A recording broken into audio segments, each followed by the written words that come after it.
안녕하셨습니까? 반갑습니다.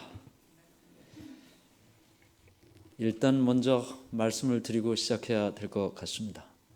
저는 미남이 아닙니다. 굉장히 당황스럽네요. 시작하면서부터.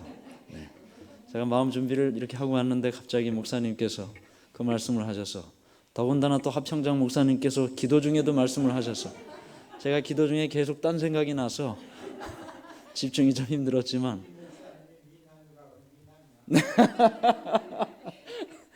네. 은혜로운 특창 너무나 감사드립니다. 너의 죄 흉악하나 눈과 같이 희겠네. 연말 기도 주간이 되었습니다. 지난 1년을 어떻게 보내셨습니까? 시간은 너무나 빠릅니다. 시작한 1월이 엊그제 같고 금년을 계획한 것이 엊그제 같은데 그 계획을 다 살펴보기도 전에 벌써 12월을 맞고 있습니다. 지나가는 시간들이 얼마나 빠른지 준비하기도 전에 지나가는 시간들을 우리가 늘 경험하고 사는데요. 이 기도 주간을 통해서 다시 한번 우리의 마음속에 하나님의 사랑과 은혜와 능력을 경험하는 시간들이 되시기를 간절히 바랍니다. 특별히 이번 기도 주간의 기도주일의 그 낭독문의 내용이 여러분들이 교회 지남을 통해서 보신 것처럼 그의 선지자들을 신뢰하라라는 그런 제목으로 되어 있습니다. 그의 선지자들을 신뢰하라. 그래서 오늘 그리고 내일 그리고 안식일 아침까지 저희가 3번의 시간을 통해서 이제 선지자라는 말을 조금 자주 함께 이야기하고 성경을 통해서 하나님께서 우리에게 주신 이 선지자의 의미를 생각하고 또 선지자를 통해서 만나는 그 하나님의 사랑을 우리가 함께 생각을 해보고자 합니다. 우리 다 같이 아모스 3장 17절에 있는 말씀을 함께 보시겠습니다. 아모스 3장 17절. 우리 구약 성경 아모스 3장 17절입니다. 아모스 3장 17절. 아모스 3장 7절입니다. 아모스 3장 7절. 아모스 3장 7절. 주 여호와께서는 자기의 비밀을 그 종 선지자들에게 보이지 아니하시고는 결코 행하심이 없으시리라. 제가 기억하는 샬롯 교회는 일단은 박진용 목사님이 제일 먼저 생각이 납니다. 박진용 목사님은 아까 소개해 주신 것처럼 서중원 앞에서 같이 활동을 했는데요. 제가 한참 후배죠. 한참 후배입니다. 우리 목사님이 여러 교회를 담임을 하셨는데 저는 다른 교회는 하나 기억이 나질 않고 재활원 교회에 계셨던 것만 제가 기억이 납니다. 그 전에 과천 교회도 계셨지만. 근데 왜 그러냐면 지체 장애자들이 있던 곳이잖아요. 재활원이. 근데 거기에서 정말 그때 제가 보기에는 예수로 인해서 장애자가 된 것처럼 보였어요. 예수님의 그 벅찬 기쁨과 감동 때문에 누가 환자고 누가 거기에 원목인지 구분이 잘 안 될 정도로 정말 그 예수님에 대한 깊은 감동을 온몸으로 표현하셨었습니다.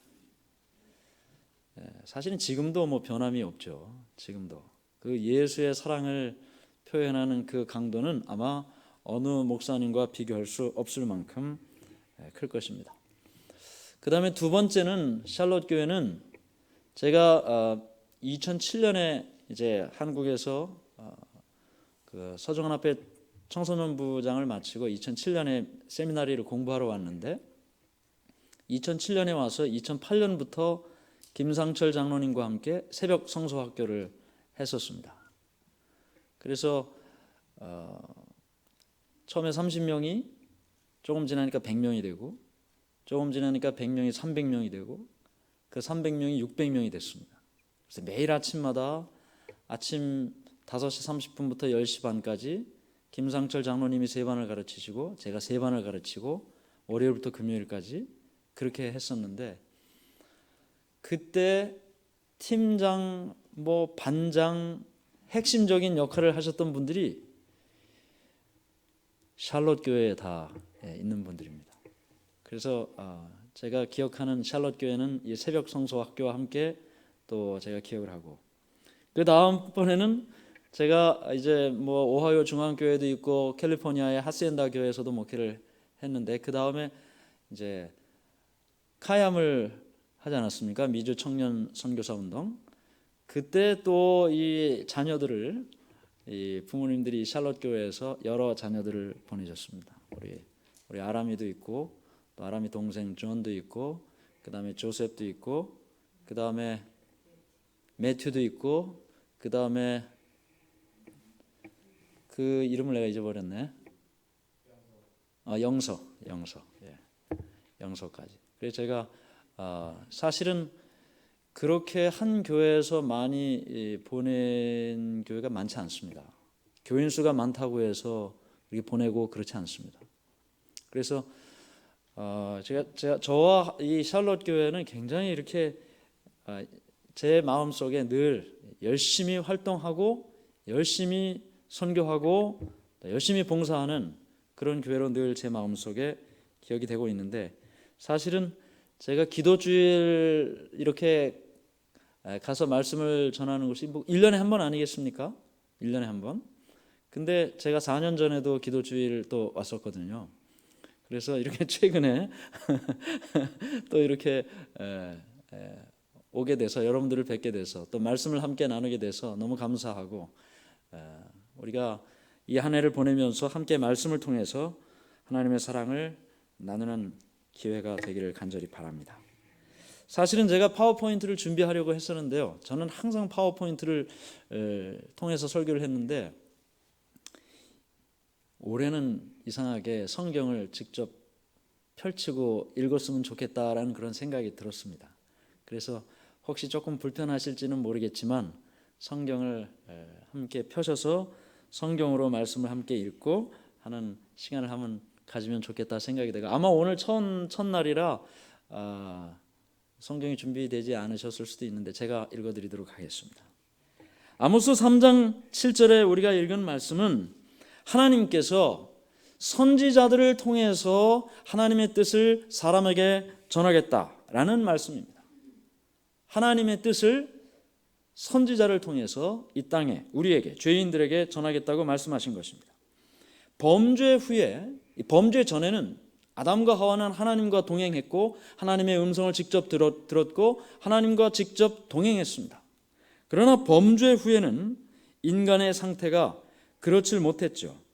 부조와 선지자 67페이지에는 이렇게 말씀이 기록되어 있습니다. 죄가 없을 때 아담은 창조주와 격이 없이 소통했다. 그러나 죄 때문에 하나님과 사람의 관계가 끊어지고 말았다. 그리스도의 속죄만이 그 시면을 가로지르는 다리를 놓고 하늘에서 땅으로 은혜와 구원을 전달할 수 있었다. 죄가 없을 때 아담은 하나님과 격이 없이 소통할 수 있었는데, 죄가 들어온 이후로 사실 죄가 들어왔다는 말이 무슨 말인지 우리는 잘 모릅니다. 왜냐하면 죄 짓기 전의 상태를 우리는 모르니까요. 그냥 우리는 날 때부터 죄가 들어온 상태로 태어났고 사는 동안이 늘 죄 가운데 살기 때문에 죄 없는 상태가 뭔지 사실은 우리가 잘 모릅니다. 그래서 죄 없을 때 하나님과 격이 없이 소통한다는 말이 무슨 말인지 사실은 잘 모릅니다. 그러나 말씀을 통해서 우리가 볼 때 이 죄가 없을 때 아담이 하나님과 격이 없이 소통했던 그때와는 너무나 다른 때가 된 것이죠. 하나님과 격이 없이 소통할 뿐만 아니라 하나님의 뜻이 사람에게 전달되기도 어렵고 사람도 좀처럼 하나님의 뜻을 받아들이기를 원치 않는 그런 시대를 살고 있는 것입니다. 그래서 하나님께서는 이 죄인들과 소통하기 위해서 선지자라는 한 사람을 선택하시고 그 사람을 통해서 사람에게 하나님의 뜻을 전해 주셨던 것입니다. 이 하나님께서 특별히 선택하고 기름 부음을 받은 세 직분이 있습니다. 그 중에 하나가 선지자죠. 또 누가 있습니까? 왕이 있고 또 누가 있습니까? 제사장이 있습니다. 이 세 직분은 특별히 기름 부음을 통해서 구별된 직분이었습니다. 왕은 우리가 아는 것처럼 통치를 하는 직책입니다. 그렇죠? 통치를 하는 직책이고, 제사장은 어떤 일을 수행하는 직분인가요? 제사장은 인간의 죄를 하나님께 고하고 그 인간의 죄를 용서받도록 하는 직책을 맡은 사람이 제사장입니다. 그러니까 누구 편에서 누구에게요?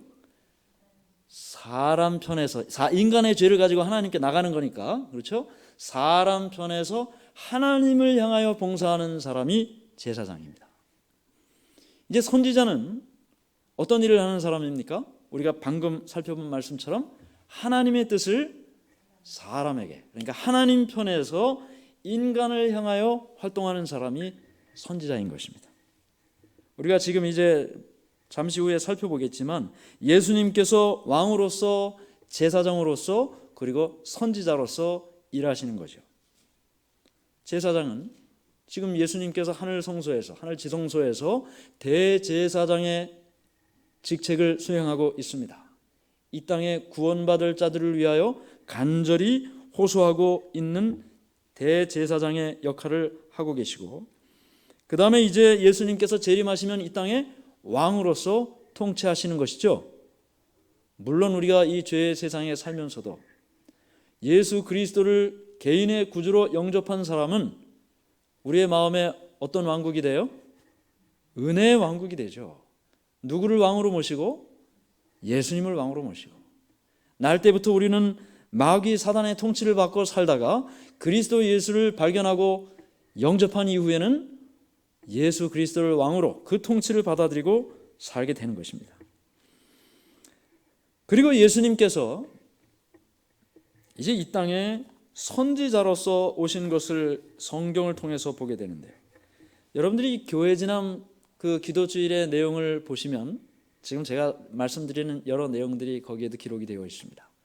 하나님께서 인간에게 자신의 뜻을 전달하는 통로로 선지자뿐만 아니라 몇 개의 통로를 삼으셨어요. 그 성경에 보면 하나님께서 하나님의 뜻을 사람에게 전달하는 도구로 사용된 몇 가지가 있습니다. 교회 지남에 보면 9가지가 나오는데 혹시 뭐가 있는지 기억하십니까? 자, 제가 가끔 질문을 합니다. 가끔 질문을 하는데 제가 누구에게 아마 제가 예전에도 말씀드렸을 텐데 기억하시는지 모르겠어요. 기억 안 하시는 게 정상입니다. 4년 전 일을 어떻게 기억하겠습니까? 그렇죠? 누구에게 질문하는지 미리 이야기를 하고 질문을 해요. 누구에게 질문을 하냐면 저하고 눈이 마주치지 않는 분에게 질문을 합니다. 공평하죠? 미리 얘기 다 했잖아요. 저하고 눈이 마주치지 않는 분에게 질문합니다. 그러면 반대로 어떻게 하면 저에게 질문 받지 않을 수 있습니까? 눈만 마주치면 됩니다. 저하고 눈만 마주치면 절대로 제가 질문 안 합니다. 이게 얘기했잖아요. 자, 질문해 보겠습니다.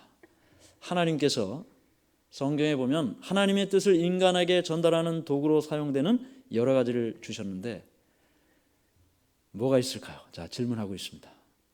이렇게 이야기해도 안 보는 분이 있어요. 네, 있어요. 자, 질문합니다. 네.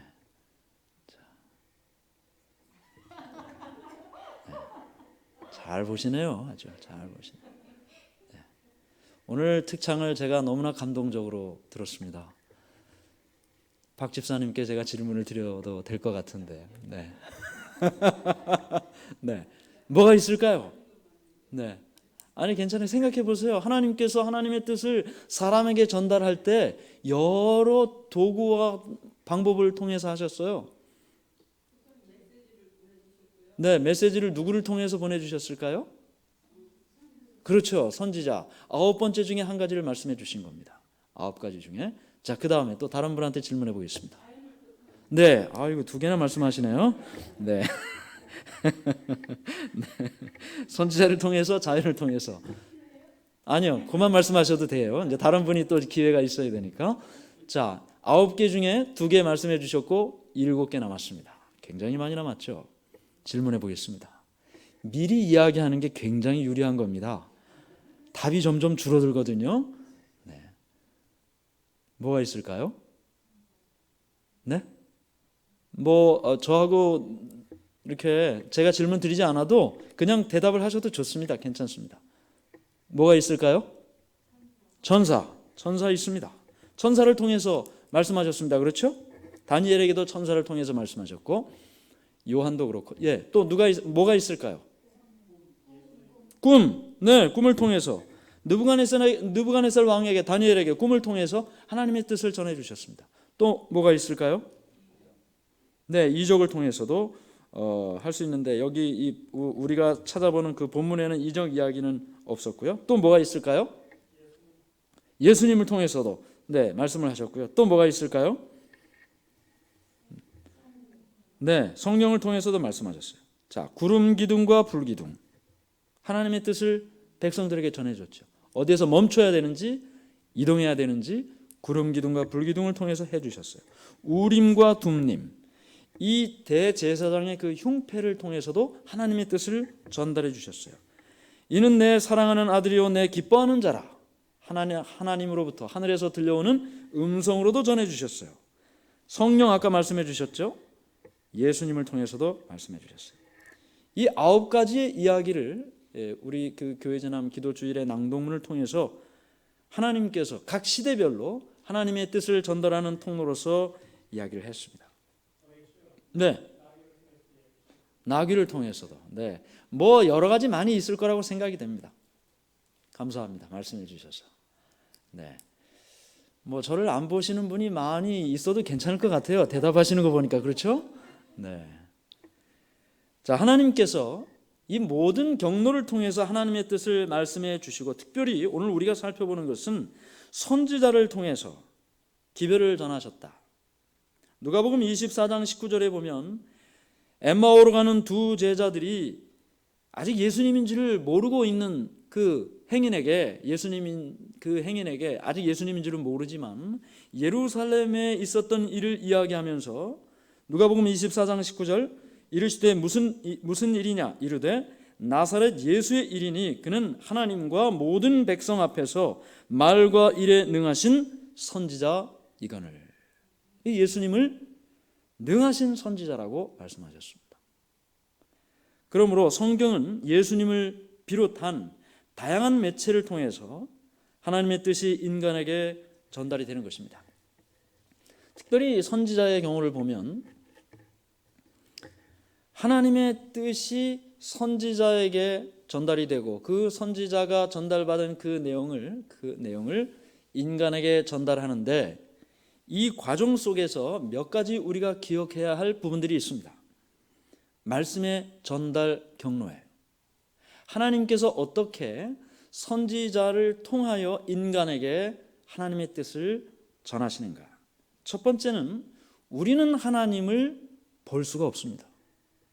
또 우리는 하나님을 스스로 알 수도 없습니다.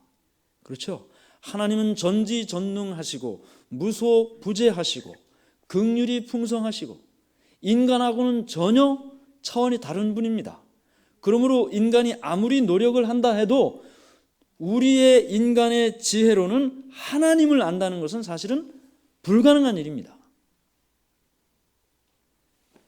그러니까 하나님께서 하나님을 보여주셨어요. 그러니까 인간이 하나님을 안다는 것은 하나님께서 인간에게 하나님을 보여주신 것만 아는 것입니다. 그걸 계시라고 하죠. 계시. 보여주셨다라는 뜻으로 계시라고 합니다. 하나님께서 보여주셨어요. 그걸 이제 선지자가 그걸 받아서 인간에게 전하는 것입니다. 우리가 정로의 계단 첫 장 첫 번째 줄에 보면 이런 말씀이 기록되어 있습니다. 정로의 계단 10페이지에 첫 장 첫 번째 줄에 천연계와 계시는 둘 다 하나님의 사랑을 증거한다. 천연계와 계시는 둘 다 하나님의 사랑을 증거한다.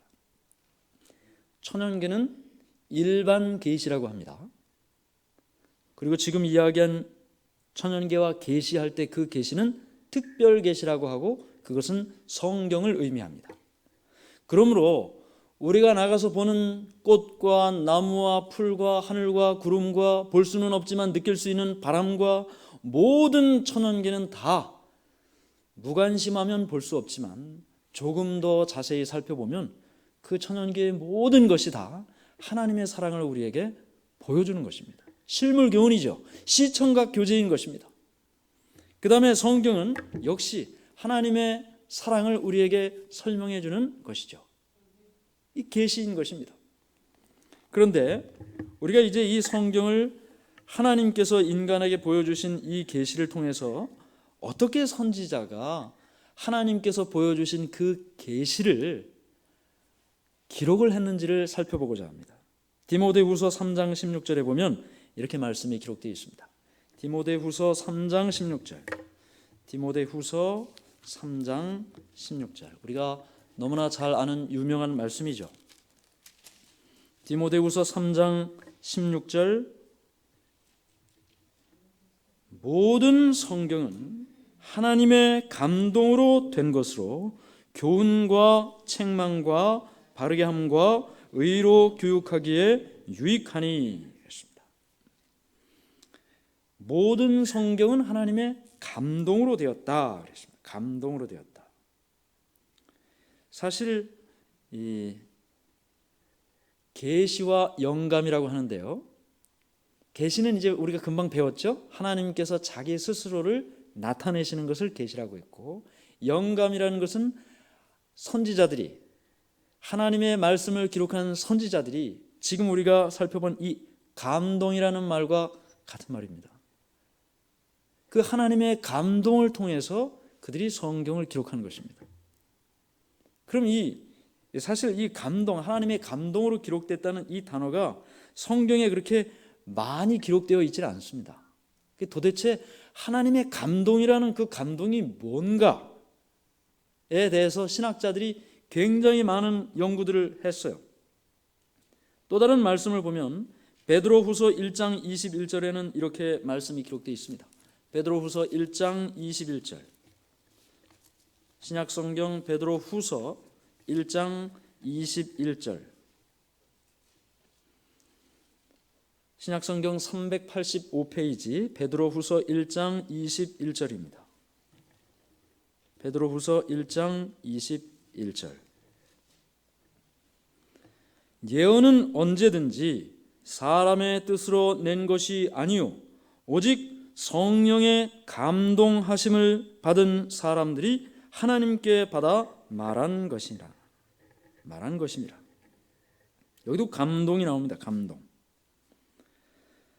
그러니까 성경을 기록한 사람들이 여기 많이 있지 않습니까? 여러 사람들이 성경을 기록했는데 이 사람들이 성경을 기록할 때 그냥 자기 생각대로만 쓴 게 아니라는 거죠. 하나님께서 자신을 보여주신 그것을 기록했는데 그것을 기록하는 과정 속에서 하나님의 감동이라는 것이 그 사람에게 임한 것입니다. 하나님의 감동. 그런데 이 하나님의 감동이라는 것이 이 단어가 헬라어를 제가 찾아보니까 그냥 한번 읽어만 볼게요. theopneustos라고 되어 있어요. theopneustos. 그 theo라는 말은 하나님이라는 말이에요. 하나님이라는 말이고 pneustos라는 말은 푸뉴마. 이 푸뉴마는 호흡, 생기. 이 푸뉴마라는 말에서 성령이라는 말이 나왔습니다. 예수님께서 성령을 설명하실 때 니고데모에게 설명하실 때 바람이라고 비유를 드셨잖아요. 바람이 어디서 불며 어디로 가는지 모르는데 성령도 이와 같다. 한글은 바람, 성령이 완전히 틀린 말이지만 헬라어로는 비슷한 말입니다. 어원이 같아요. 바람이나 성령이나 호흡이나 생기나 다 같은 어원에서 왔습니다. 그래서 지금 이 테오프니우스토스라는 말을 그대로 풀면 하나님께서 불어넣어 주심이라는 뜻이에요. 하나님께서 불어넣어 주심. 그런데 이 비슷한 말씀이 또 어디에 나오냐면 욥기 32장 8절에 이렇게 말씀이 기록되어 있습니다. 욥기 32장 8절. 구약성경 욥기 32장 8절 말씀입니다. 욥기 32장 8절 792페이지입니다. 구약성경 792페이지 욥기 32장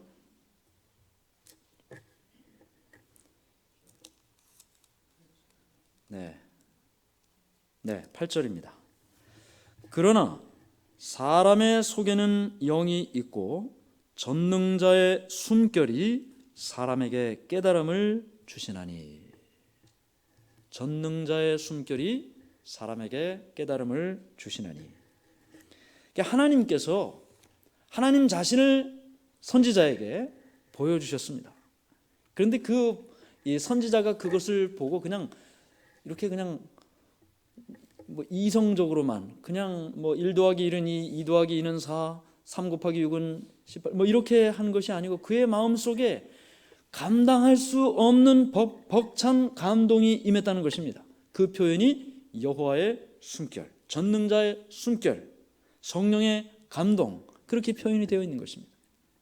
그런데 이 감동 또는 영감의 이 의미를 신학자들이 이제 쭉 연구하면서 아까 말씀드린 것처럼 여기에 대한 그 설명이 많지를 않아요. 단어도 많이 설명이 되어 있지 않고. 그러니까 사람들이 여러 연구한 사람들이 이런저런 연구를 한 끝에 이제 어떤 사람들은 기계적 그 영감서를 주장하는 사람이 있어요. 우리 교회식으로 표현하면 축자 영감서입니다. 받아쓰기와 같은 거예요. 하나님께서 말씀하신 것을 그대로 받아 썼다라는 그런 생각입니다. 그러나 지금 우리가 이 여러 말씀을 통해서 보지만 하나님께서 받아쓰기 형태로 주신 것이 아니고 그의 마음속에 감동을 주셨습니다. 전능자의 숨결이 그 마음속에 임하게 해주셨습니다. 그래서 하나님께서 보여주신 그 계시를 성령의 감동을 받은 선지자들이 자신의 어휘와 자신의 표현으로 기록한 것이 성경인 것입니다. 만일 받아쓰기 형태로 됐다면 성경에 지금 기자가 약 40여 명이 되고 그리고 66권의 성경이고 모든 기록된 연대를 계산하면 1600년인데 다 똑같아야 되잖아요. 받아쓰기였다면. 그렇지 않습니까? 그런데 우리가 성경을 보면 왕도 있고 농부도 있고 어부도 있고 다양한 교육을 받은 사람들에 의해서 성경이 기록됐습니다. 예를 들면 마가복음이나 베드로 전후서 같은 경우 보면 문장이 굉장히 단순하고 짧습니다. 마가복음 같은 경우는 베드로가 한 이야기를 마가가 듣고 기록하는 것이 마가복음입니다. 그런데 베드로는 교육을 많이 받지를 못했죠. 문장이 단순하고 간단 명료합니다. 그러나 거기에 반해서 이사야 같은 경우는 왕족입니다. 문장이 대단히 화려합니다. 문장도 대단히 길고 대조, 그 다음에 화려한 수사, 완전히 틀리죠. 자신의 교육 배경과 자신의 경험 속에서 하나님의 성령이 임했을 때 하나님의 성령의 감동을 통해서 그가 그의 표현대로 성경을 기록한 것을 우리가 지금 보고 있는 것입니다.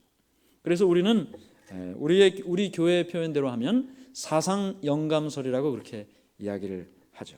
성령의 감동을 받은 사람들이 자신의 표현과 자신의 용어를 통해서 하나님의 계시를 기록한 것, 그것이 우리가 가지고 있는 이 성경인 것입니다. 그러면 하나님께서 이렇게 선지자들을 통해서 그 기별을 전해 주셨는데 그 기별을 받은 사람들의 반응은 어떻습니까? 달고 오묘한 그 말씀, 생명의 말씀은 이렇게 돼야 되는데 이렇게 돼야 되는데 그런데 우리가 이미 아는 것처럼 성경의 여러 기록들을 보면 선지자들이 그 하나님의 보여주시는 계시를 보고 하나님의 전능자의 숨결의 그 경험을 통하여 이 말씀을 기록하고 또 말씀을 전했을 때 백성들의 반응은 너무나도 일관적이었습니다. 우리 역대하 36장 16절의 말씀을 보겠습니다. 역대하 36장 16절. 역대하 36장 16절의 말씀입니다. 역대하 36장 16절 말씀입니다. 역대하 36장 16절. 역대하 36장 16절. 구약성경 709페이지 말씀입니다. 역대하 36장 16절. 역대하 36장 16절.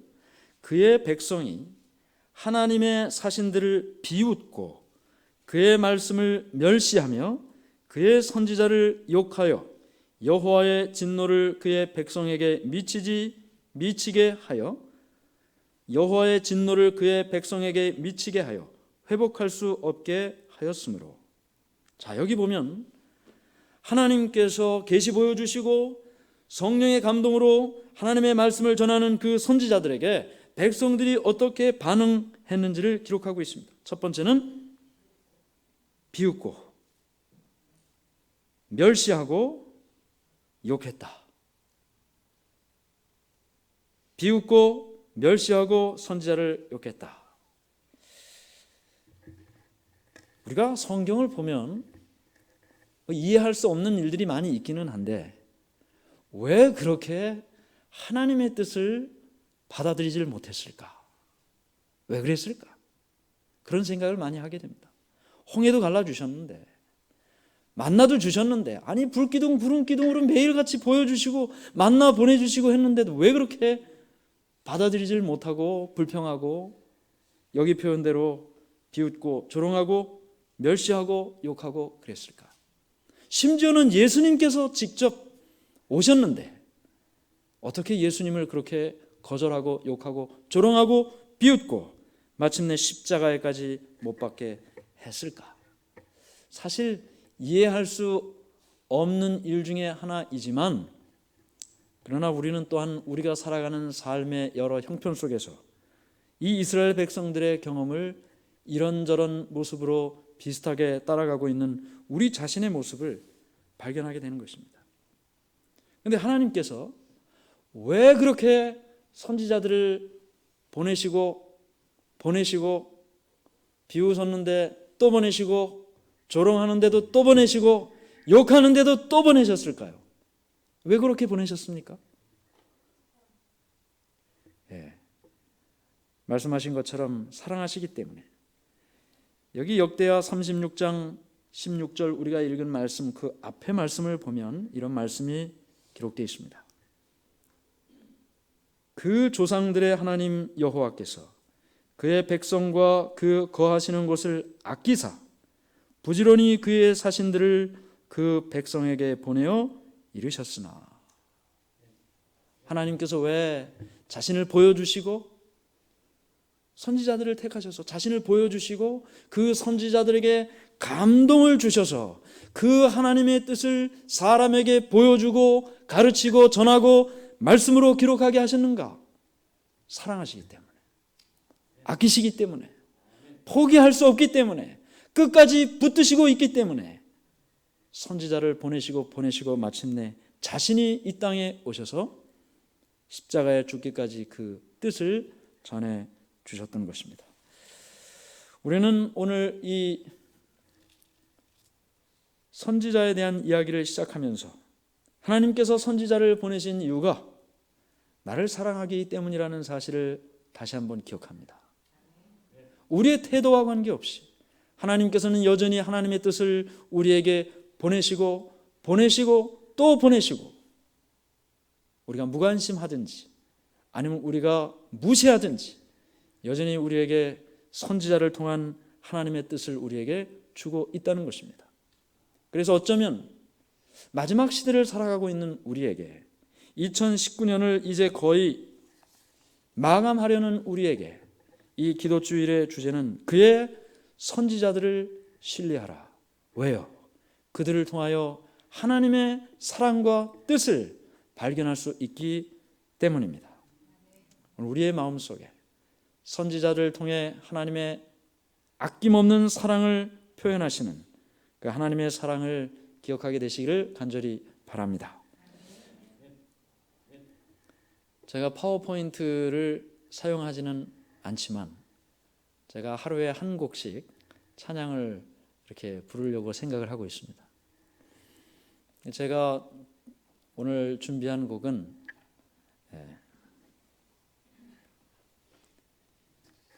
옷자락에서 전해지는 사랑이라는 곡입니다. 우리가 잘 아는 혈루병 여인을 고쳐주신 그 예수님의 사건을 배경으로 담은 찬송입니다. 근데 제가 이 곡을 사랑하게 된 이유는 물론 여러 가지 이유가 있지만 저희 집사람이 한 3년 반 전에 조금 아팠습니다. 저희 집사람을 이제 돌보고 그런 과정 속에서 하나님의 도우심이 절대적으로 필요한 그런 순간이었어요. 하나님의 도우심이 절대적으로 필요한 순간. 그래서 제가 이 찬송을 부르고 또 녹음을 해서 저희 집사람도 듣게 하고 저희 아들 딸에게도 듣게 하고 하면서 우리가 함께 기도하고 하나님의 능력을 구했던 경험이 있는 곡입니다. 그래서 오늘 혹시 이 자리에 하나님의 사랑이 절대적으로 필요한 그런 분이 계시면 이 찬송을 통해서 하나님의 능력을 경험했던 그 혈루병의 여인, 그 경험이 우리에게 있기를 간절히 바랍니다.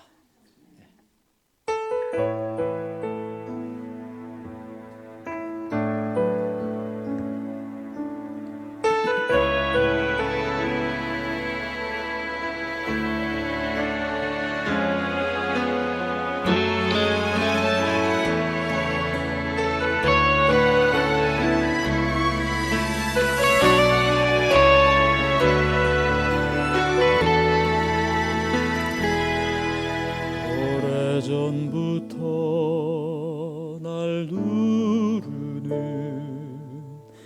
내 안에 깊은 절망,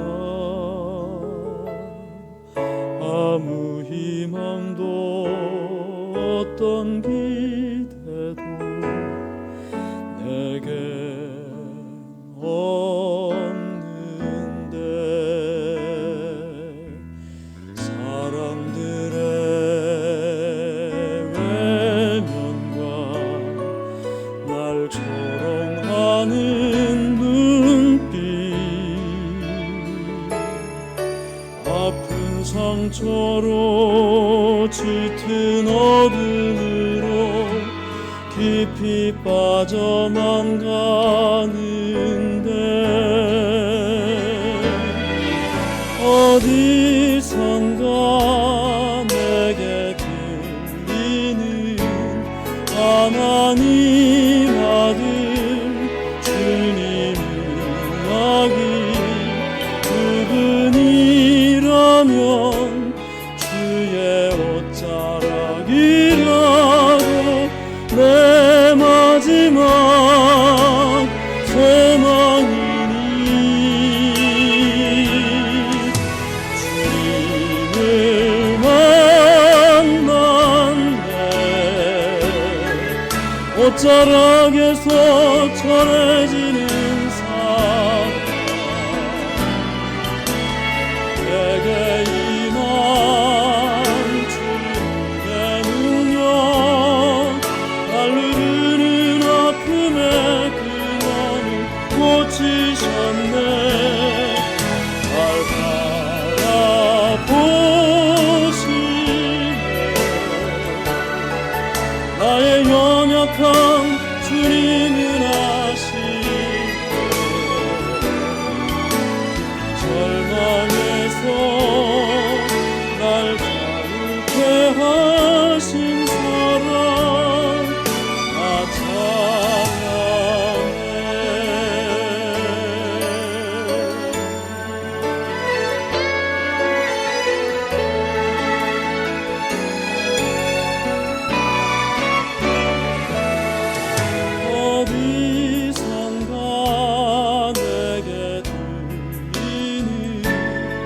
하나님 아들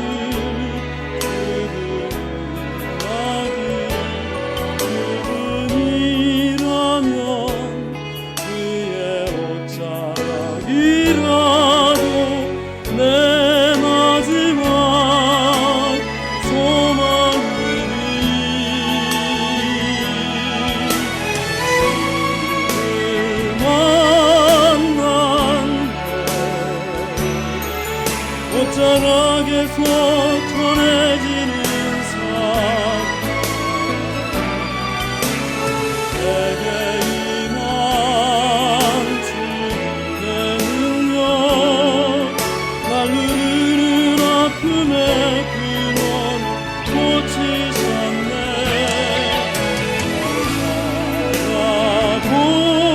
살아보시네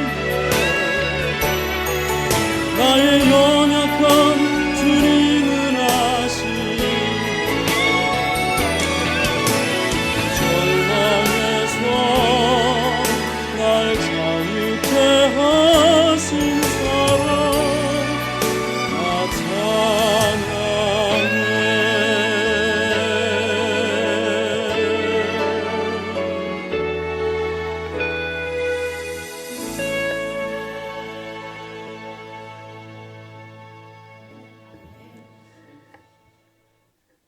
혈루병 여인을 만나 주신 예수님의 능력이 우리에게 왜 그냥 지나치는 기적이겠습니까? 하나님께서 우리의 삶의 언저리에 옷자락을 내밀어 주시기만 해도 우리가 그 옷자락을 붙드는 것만으로도 주님의 능력을 경험할 수 있다면 오늘 우리에게는 하나님의 넘치는 은혜가 남의 일만은 아닐 것입니다. 하나님의 능력과 사랑이 우리 모두에게 함께 하시기를 바라면서 이 시간의 말씀을 마치겠습니다. 이 시간에 우리 모두 함께 잠깐 한 5분 정도 개인 기도하는 시간을 갖도록 하겠습니다. 지난 한 해를 돌아보고 우리의 죄를 주님 앞에 고백하고 또 우리 하나님께서 우리의 삶의 능력으로 임해 주시기를 함께 기도하는 시간을 갖고 제가 기도하고 마치겠습니다.